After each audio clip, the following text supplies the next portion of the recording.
हमारे देश में समय समय पर अनेकों महापुरुषों का जन्म होता रहा है, जैसे राम, कृष्ण, बुद्ध आदि।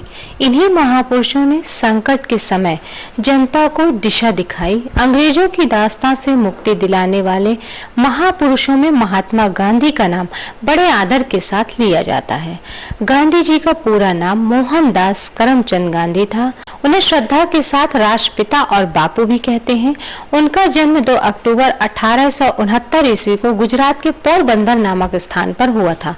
13 वर्ष की आयु में ही इनके पिता करमचंद ने इनका विवाह कस्तूरबा के साथ कर दिया। 19 वर्ष की अवस्था में वे बैरिस्ट्री की शिक्षा के लिए विलायत गए। विलायत जाते समय उनकी माता पुतलीबाई ने शराब तथा मांस का प्रयोग न करने की प्रतिज्ञा उनसे करा ली थी, जिसका पालन उन्होंने जीवन भर किया। 1891 में वे बैरिस्ट्री की परीक्षा पास करके भारत वापस लौटे। विदेश से वापस आकर गांधी जी मुंबई में वकालत करने लगे। पोरबंदर की एक फर्म के साथ मुकदमे की पैरवी करने वे 1893 ईस्वी में दक्षिण अफ्रीका गए।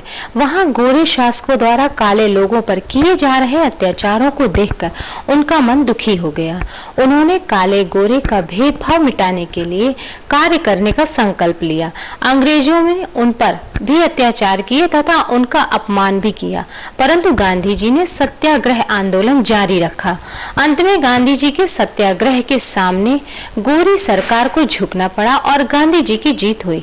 अफ्रीका से लौटने के बाद गांधी जी को कांग्रेस के बड़े नेताओं में गिना जाने लगा। भारत आते ही स्वतंत्रता आंदोलन की बागडोर गांधी जी के हाथ में आ गई।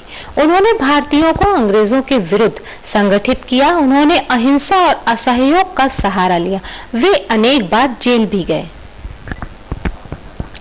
उन्होंने 1920 में असहयोग आंदोलन, 1930 में नमक सत्याग्रह, 1942 में अंग्रेजों भारत छोड़ो आंदोलन के माध्यम से संघर्ष जारी रखा और 15 अगस्त 1947 को देश स्वतंत्र हो गया। देश स्वतंत्र हो जाने पर गांधी जी ने कोई पद स्वीकार नहीं किया। वे पक्के वैष्णव थे। वे नियमित रूप से प्रार्थना सभा में जाते थे। 30 जनवरी 1948 की संध्या को प्रार्थना सभा में नाथूराम गोडसे नामक हत्यारे ने गोली मारकर उनकी नृशंस हत्या कर दी। पूरा देश दुख और ग्लानि से भर उठा। उनकी मृत्यु पर पूरे राष्ट्र ने दुख महसूस किया।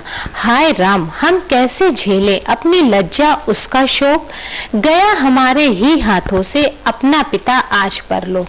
महात्मा गांधी को भारतवर्ष ही नहीं पूरा विश्व आदर के साथ याद करता है। वे महानता और सत्य अहिंसा के पुजारी थे। गांधी जैसे व्यक्ति हजारों लाखों वर्षों में अवतरित होते हैं। सत्य और अहिंसा का पालन करते हुए राष्ट्र सेवा में लगना गांधी जी के प्रति सच्ची श्रद्धांजलि होगी। हमारे देश में ऐसे अनेक महापुरुष हुए हैं जिन्हें जनमानस आज भी अपना आदर्श मानते हैं और सम्मान देते हैं। इन्हीं महापुरुषों में लाल बहादुर शास्त्री का भी है। शास्त्री जी मात्र 18 महीने देश के प्रधानमंत्री रहे, किंतु इन 18 महीनों में ही उन्होंने अपनी जो छवि छोड़ी है वह उन्हें अमर बनाए रखेगी। उनकी सादगी, अच्छा व्यवहार और उनकी कर्तव्य निष्ठा को आज भी याद किया जाता है। शास्त्री जी का जन्म 2 अक्टूबर 1904 ईस्वी को उत्तर प्रदेश के मुगल सराय नामक स्थान पर हुआ था। उनका परिवार अत्यंत निर्धन था। जब ये 2 वर्ष के थे तभी उनके पिताजी का निधन हो गया था। इनकी प्रारंभिक शिक्षा गांव के ही स्कूल में हुई। बाद में वे बनारस पढ़ने आए। 1931 के आंदोलन में उन्होंने सक्रिय भाग लिया और वो जेल भी गए। 1937 में वे पहली बार उत्तर प्रदेश विधानसभा के सदस्य बने। स्वतंत्रता के बाद शास्त्री जी पंडित जवाहरलाल नेहरू के मंत्रिमंडल में 1952 ईस्वी में शास्त्री जी को रेल मंत्री बनाया गया। 1957 में वे केंद्र सरकार में संचार मंत्री बने तथा बाद में उद्योग वाणिज्य मंत्री बने।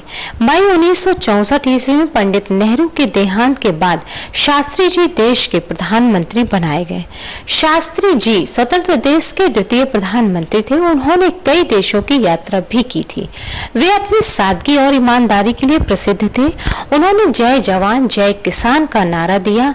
1965 में जब पाकिस्तान ने भारत पर आक्रमण किया तो शास्त्री जी ने उन्हें मुंह तोड़ जवाब दिया। शास्त्री जी ने रूस के प्रधानमंत्री का शांति प्रस्ताव स्वीकार कर लिया और ताशकंद समझौता हुआ। ताशकंद में ही 11 जनवरी 1966 को शास्त्री जी का हृदय गति रुक जाने के कारण निधन हो गया। उनका शव भारत लाया गया और दिल्ली के विजय घाट पर उनका अंतिम संस्कार कर दिया गया। शास्त्री जी ने देश का विकास करने के लिए जो कार्य किए, उनसे उन्हें अत्यंत लोकप्रियता मिली। आज भी शास्त्री जी का नाम अत्यंत आदर और सम्मान के साथ लिया जाता है।